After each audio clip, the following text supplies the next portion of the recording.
E hoje nós estamos recebendo aqui no nosso Líder Inovador, ela, que é a primeira mulher a assumir a Associação Comercial e Industrial de Jataí, apresentadora de TV, empresária e uma mulher que inspira outras mulheres. Hoje está aqui comigo, Vanessa Cruvinel. Seja bem-vinda, Vanessa. Obrigada, Thiago. Fiquei muito feliz com o convite, muito lisonjeada de fazer parte desse projeto tão bacana de vocês. É uma honra receber você aqui, você ter aceitado o convite de estar aqui conosco e dividir um pouco da sua história de vida, das suas visões de mundo. Muito obrigado por estar aqui. Eu que agradeço o convite. E nós sempre começamos o nosso Líder Inovador, Vanessa, perguntando: quem é Vanessa Cruvinel? Vanessa Cruvinel é uma mulher que descobriu de uma forma muito bonita que a vida toda ela replicou algo que ela aprendeu desde a infância, né? A gente fala isso como crenças limitantes, de que a gente tem idade para fazer tudo na vida. E eu venho descobrindo, ano após ano, que a gente não tem idade para realizar absolutamente nada. A idade são números, né? A nossa idade biológica. Mas todos os nossos projetos, os desejos, os nossos sonhos, eles se concretizam a partir da nossa necessidade de mudança. Isso é uma coisa muito bonita que eu venho aprendendo dia após dia e que me faz evoluir todos os dias. Vanessa, e você trabalha em várias frentes, né?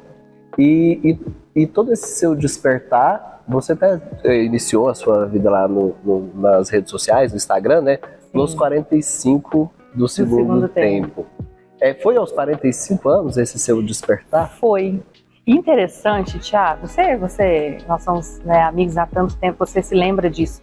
A escolha, né, do Instagram, eu tinha um Instagram meu, pessoal. Naquela época eu não entendia o quanto é importante a gente unir as duas coisas, né? A nossa vida pessoal e profissional para o intuito de rede social. Isso é muito importante. E as pessoas não entram lá só para consumir o que você tem profissionalmente, nem só da sua vida pessoal. Então, quando você mescla é muito importante. Aí eu tive a necessidade de criar um nome. E esse foi um nome que veio na minha cabeça, exatamente pelo que eu te respondi no início, né? Quem é Vanessa Cruvinel?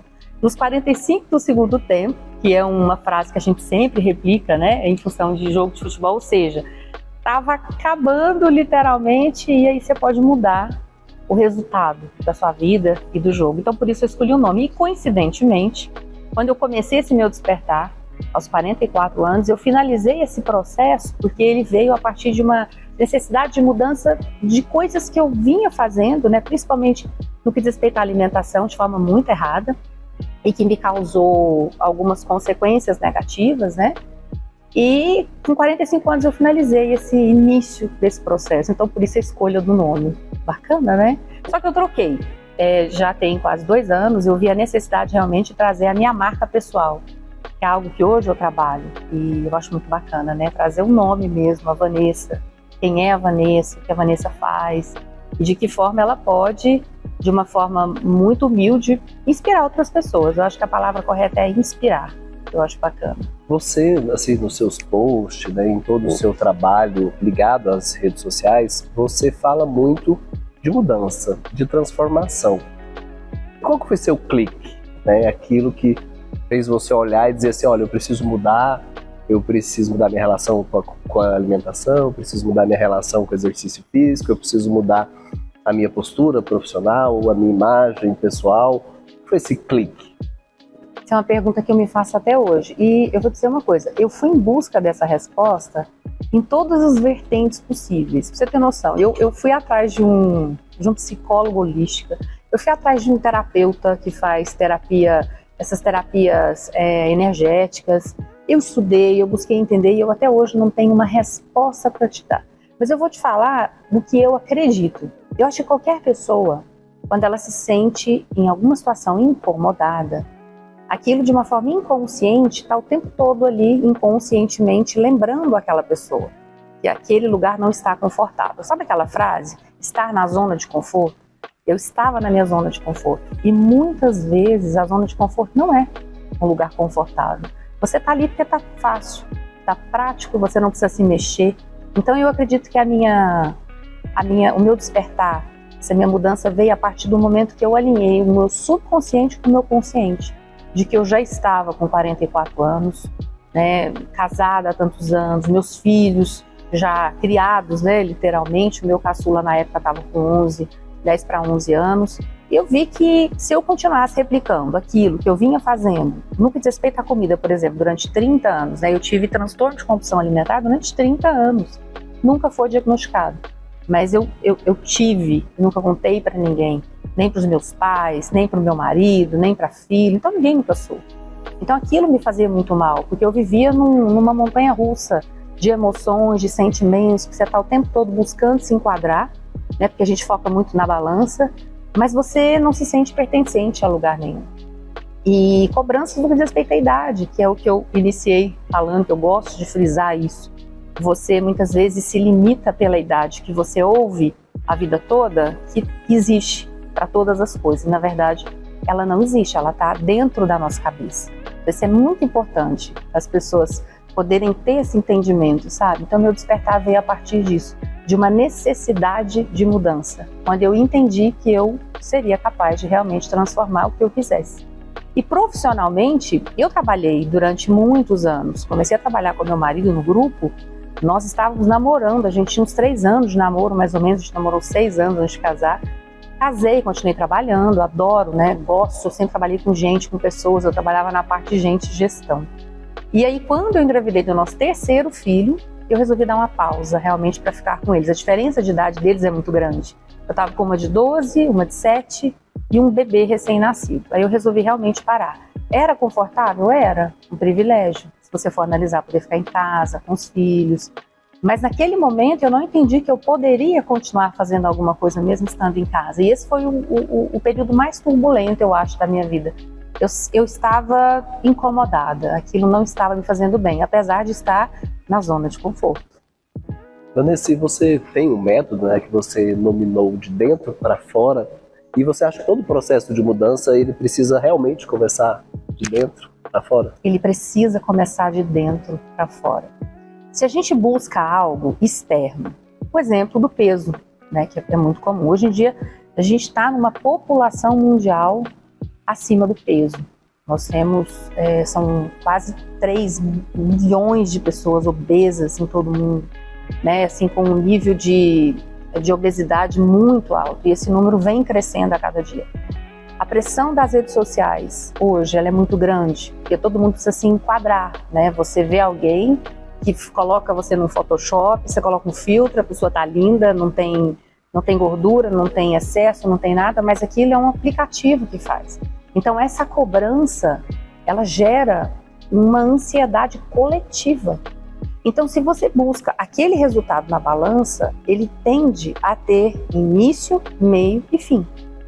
Você chegou no seu peso, você faz coisas absurdas, né? Hoje em dia existem tantas ferramentas absurdas para o emagrecimento, eu sou uma pessoa totalmente contra, porque eu já fiz um monte de coisa errada e não deu certo. Então por isso que eu sou contra, né? Então você vai lá, consegue o resultado, tem gente que consegue e emagrece. Ótimo, mas e daí? Você não mudou sua cabeça. Você vai continuar fazendo errado. Você vai continuar comendo errado. Você vai continuar não vendo a necessidade da atividade física. E quando você muda dentro de você, é uma mudança total, é uma mudança de identidade.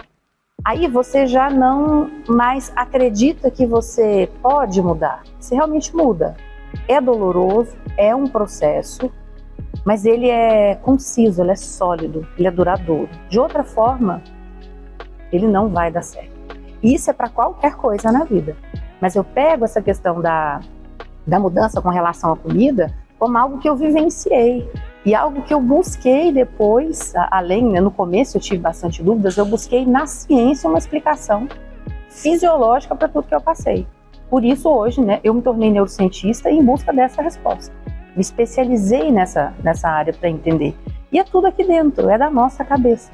É óbvio que existem pessoas que têm comorbidades, têm algum tipo de condição realmente que atrapalha todo esse envolvimento do processo de emagrecimento, mas a maioria não, são questões internas mesmo. Se você não trata aqui dentro, se você não muda, ele não é duradouro. Porque esse processo, Thiago, quando você chega onde você quer, você precisa ir, não, eu acho que tá legal para mim, eu preciso estar com o peso ideal para eu não estar com sobrepeso, não me acarretar nenhum problema de saúde.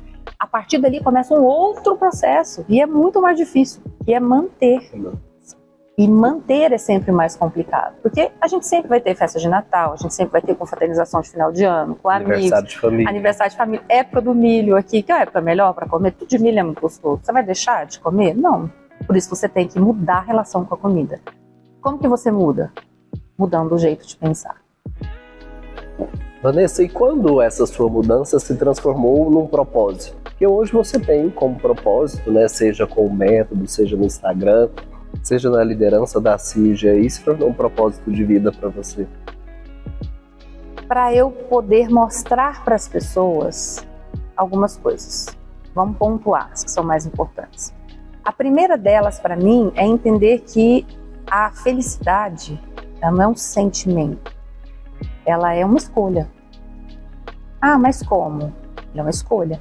A felicidade não se resume na ausência de problema. Então, muitas vezes uma pessoa é feliz e tem problema. Ela é a forma que você administra esses problemas.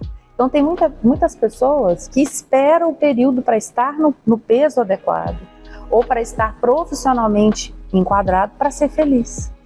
Você entendeu que ela é uma escolha? Você não precisa esperar esse tempo. Você pode viver esse processo, maturar esse processo e buscar a felicidade.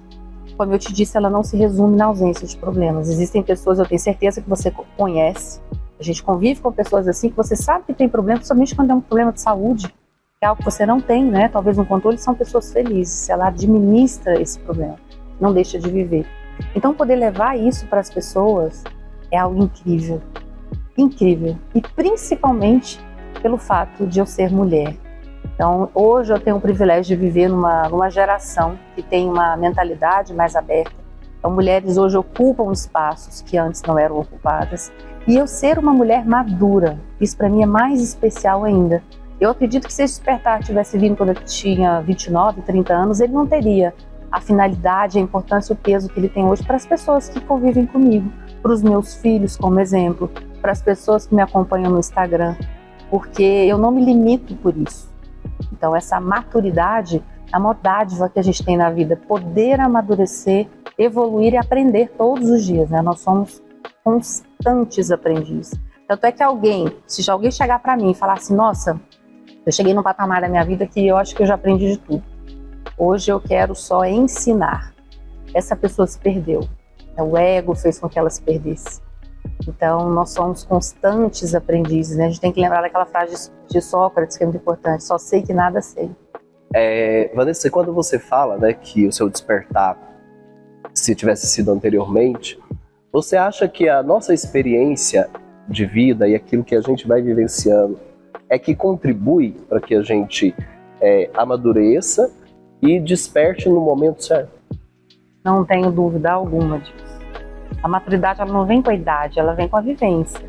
Existem pessoas, por exemplo, jovens, adolescentes, que incrivelmente são fora da curva, são pessoas maduras. Então essas são exceções. A maturidade, ela é a vivência mesmo, o que você erra, né? A gente aprende muito com os nossos erros. E observações, a gente observar o nosso meio, observar o nosso ambiente de trabalho, observar a nossa convivência familiar, observar o mundo como sociedade. E isso que faz a gente evoluir e amadurecer. Então, por isso que eu te falo, o envelhecimento, ele é associado à maturidade, ele é uma dádiva, né? Envelhecer não é ruim, envelhecer é bom, é maravilhoso, só que você está vivo. E a ciência hoje é um aliado muito grande para o envelhecimento, e principalmente a ferramenta mais importante que a gente tem hoje, a informação. Então hoje a gente tem acesso a informações que antes meus avós, por exemplo, não tinham.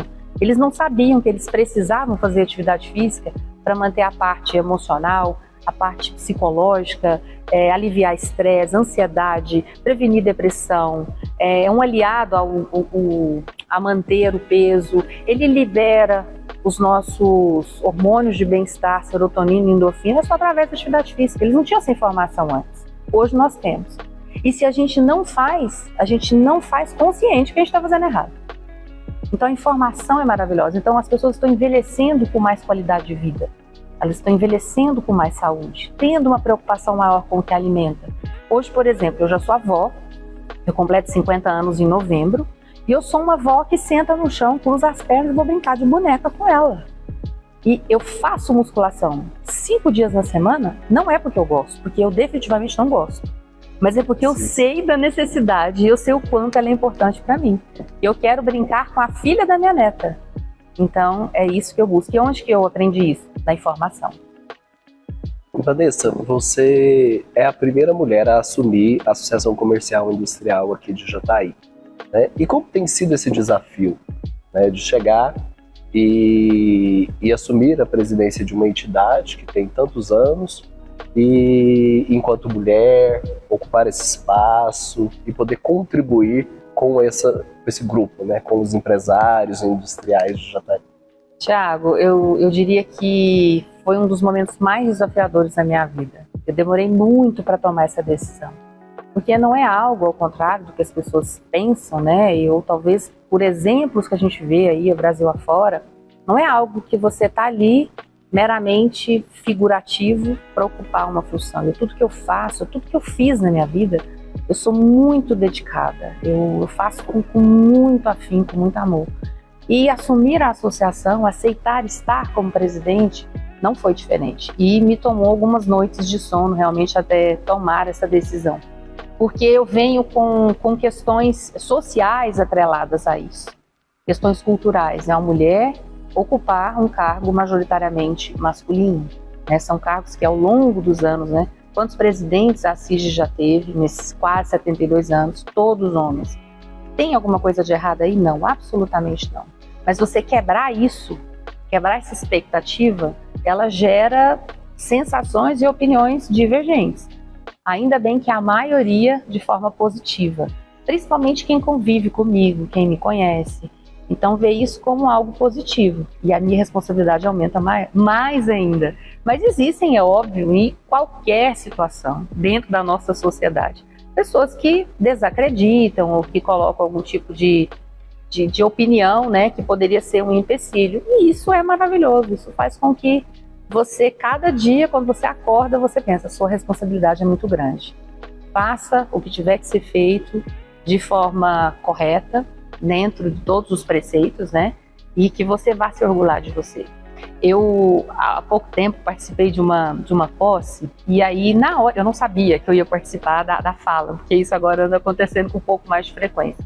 E aí eu sentei na cadeira, eu era a segunda, você inclusive era o cerimonial, e eu pensei, bom, e agora? O que eu vou falar? Não é um ambiente que eu convivo tanto.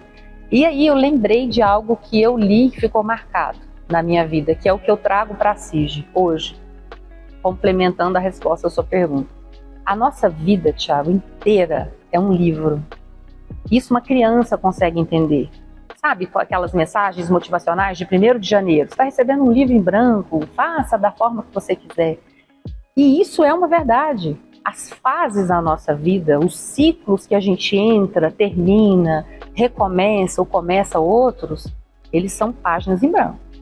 E lá no futuro, um dia, você vai sentar na sua velhice, se Deus permitir, você vai estar com uma pilha de livros ali em volta. E você vai revisitar aquelas páginas. Eu acho que o que mais me motiva é o dia que eu sentar para revisitar essas páginas, eu ver uma história bonita, uma história bem contada. Eu acho que deve ser muito frustrante você chegar no futuro e poder revisitar, porque essas são as nossas memórias. Esses livros nada mais são do que nossas memórias. Tudo que você faz na sua vida, a única coisa que você tem é registrado na cabeça, na memória ou fotografia. É olhar e pensar assim, nossa, eu não deveria ter feito isso. Então, a gente erra, óbvio, nós somos humanos. Mas se você vê que alguma coisa está errada, você imediatamente tenta, da melhor forma possível, contornar essa situação. Então, esse é o meu objetivo, fazer algo que não seja só para os meus netos chegarem lá na CIG, daqui 40 anos, ver lá a primeira foto da mulher, sempre chamar a atenção, a primeira mulher, quem foi? O que ela fez? Então, é deixar realmente um legado, uma história de uma gestão bem feita, uma gestão que foi feita de forma muito democrática, com toda a diretoria que compõe. Ela não é a figura de uma pessoa só, existem muitas pessoas e todas muito envolvidas. É um trabalho voluntário, então por aí você já vê o quanto há envolvimento, né? E poder gerar alguma coisa de positivo para a nossa cidade, para o nosso comércio, indústria em especial. E a Vanessa, apresentadora? aí do Em Pausa, né? E eu até gostaria que você explicasse pra gente esse pausa, essa pausa, né? O que é essa pausa? O que é essa pausa? O que seria? Isso faz parte da minha identidade magética, né? Eu uso muito no meu Instagram os meus momentos.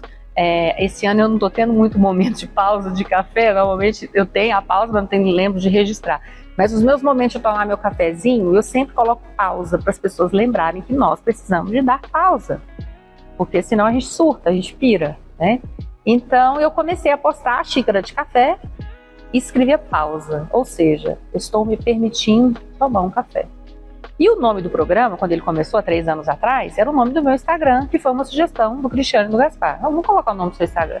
Mas era um nome grande, uns 45 segundos do tempo. Aí teve um episódio que foi o que me falou, eu tenho que mudar isso. Eu fui gravar numa cidade aqui próxima a Jataí. Foi uma locação, nós gravamos 5 programas lá, são programas contratados.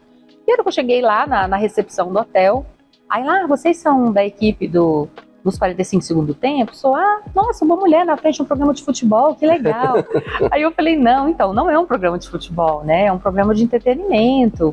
E eu pensei, bom, tem alguma coisa errada. E quando eu resolvi mudar realmente o meu nome, a minha agência em São Paulo já vem me cobrando isso há muito tempo. São especialistas em marketing, eles fazem grandes lançamentos no Brasil. E aí eu não queria, eu me apeguei com o nome. Eu estava em um evento e aí uma pessoa foi me entrevistar e falou, olha, a gente está aqui nos 45 do segundo tempo, então quer dizer, não era a Vanessa, né, naquele momento. Eu falei, não, eu preciso trazer a Vanessa para o programa. Então por isso hoje chama Pausa, porque é algo que eu utilizo no meu dia a dia com Vanessa Cruvinel. E o programa é um programa que é um filho maravilhoso, que nós gestamos juntos, né, eu e a TV, ele completou 3 anos agora. Eu dei uma pausa esse ano, de janeiro, eu gravei até final de janeiro, deixei pronto em dezembro, o programa não é gravado ao vivo.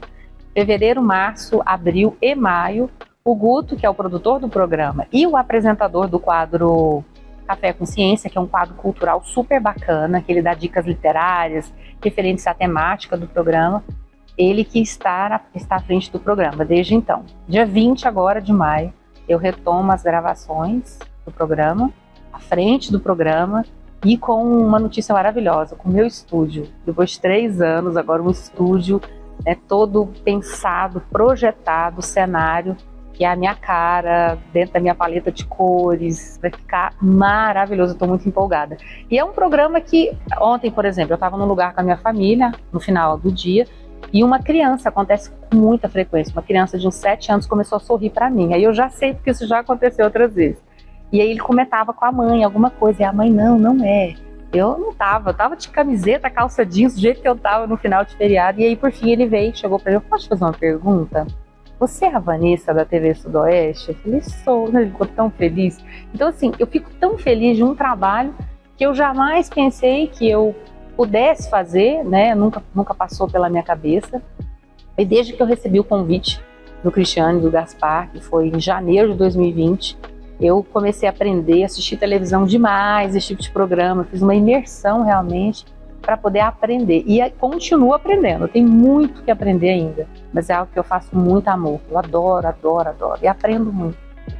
E você mergulha de cabeça mesmo em tudo que você se propõe, né? Você fez uma pós-graduação, você estudou para estar à frente do programa, e você acha que o conhecimento é a chave? A gente tem sempre que estar em busca do conhecimento. O conhecimento é tudo.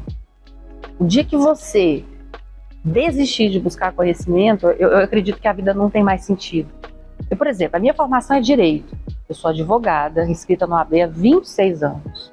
Então, totalmente da área de humanas. Nunca pensei em fazer um curso na área de ciências, né, biológicas, nunca. Sempre gostei na época de escola, mas nunca pensei. E quando eu quis passar a entender realmente, né, o funcionamento, por que a pessoa não consegue, por que eu não consegui há 30 anos entender que eu preciso me alimentar bem? Por que eu não consigo entender que eu preciso fazer atividade física? Por que eu preciso entender que a autoestima, que não tem nada a ver com o estereótipo, você se sentir bonito ou feio, e sim com a capacidade que você tem de tomar decisões, de sentir segurança dos seus atos, julgamentos? Por que isso acontece? Isso tem uma relação neurológica. Eu quis estudar. E foi para mim, nossa, Thiago, foi muito desafiador. Porque na minha turma, 43 alunos, era uma pós-graduação era presencial, e aí veio, né, a pandemia, ele passou a ser híbrido, então eu fiz alguns módulos A e a maioria online. Eu tive que estudar o cérebro. Você tá entendendo? Os receptores, por exemplo, você olha quais são os receptores e quando isso é decodificado lá dentro do cérebro e volta como imagem para você. Tinha dia que eu colocava a mão e falava, meu Deus, o que eu estou fazendo aqui? Mas eu não vou desistir. Então eu chegava a estudar 12 horas por dia, seguidas. Fui médico para tentar entender e aprendi. Então isso me abriu uma possibilidade de que eu possa aprender a mexer com motor de helicóptero, se eu quiser aprender a mexer com motor de helicóptero. Porque é o conhecimento, ninguém tira da gente. Então, quanto mais você buscar conhecimento, e preferencialmente fora da sua bolha, porque dentro da sua bolha, você se familiariza com tudo ali. Por exemplo, do universo que você trabalha.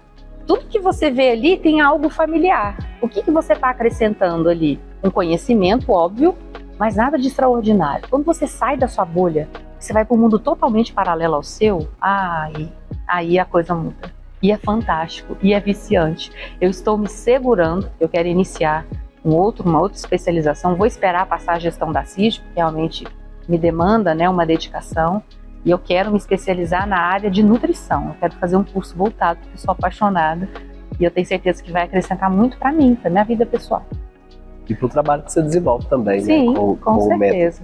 Vanessa, acho que a gente passaria muito tempo aqui conversando com você, porque com certeza você tem muito a acrescentar. Para encerrar, eu gostaria que você deixasse uma mensagem, né, de inspiração, de motivação para as pessoas que nos assistem. Bom, eu teria uma relação enorme de coisas para deixar de mensagem, porque eu acho que são coisas que são tão pontuais, né, no nosso dia a dia, e que se a gente colocar como se fosse uma planilha e você fosse ticando cada uma delas, eu acho que a gente viveria um pouco mais leve. Mas eu vou deixar algumas reflexões para as pessoas. Primeira delas, nunca perca a sua autenticidade. A partir do momento que você se transforma num personagem, a vida torna um rumo diferente, difícil de retornar, porque você tem que estar sempre estando em dois polos, sendo você e sendo outra pessoa. Então nunca perca a sua autenticidade. Segundo, lembrar que, vou repetir, a felicidade, ela não é um sentimento, ela é uma escolha. E quando a gente se toca sobre isso, a gente consegue administrar a nossa vida de uma forma melhor. Porque os problemas sempre vão existir. Uns mais, outros menos.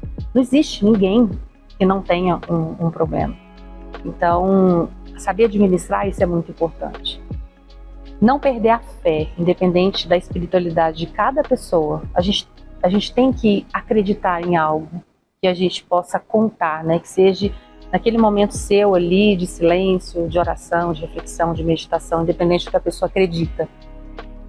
E por último, e não menos importante, entender o poder da palavra autoestima. Tem um psicólogo chamado Abraham Maslow, é o psicólogo dessa geração, né, do século.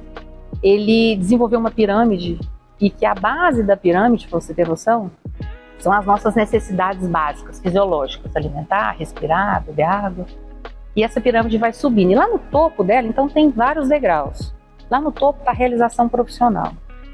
Não existe nenhuma possibilidade de alguém se realizar, a realização pessoal e realização profissional, sem que ela passe pelo penúltimo degrau, que é a autoestima.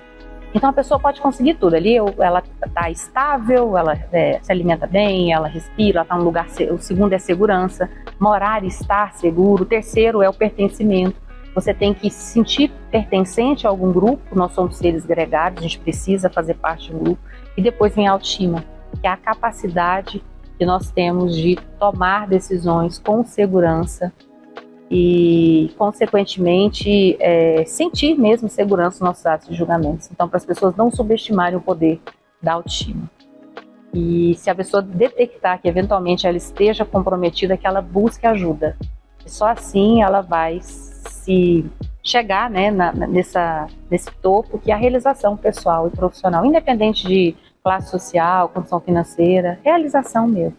ela precisa estar com a autoestima equilibrada. Então, que nós possamos trabalhar e entender o poder da autoestima. Vanessa, foi uma honra recebê-la aqui. Muito obrigado. Acredito que a gente ficaria por muito mais tempo aqui conversando, porque com certeza você sempre tem muito a acrescentar.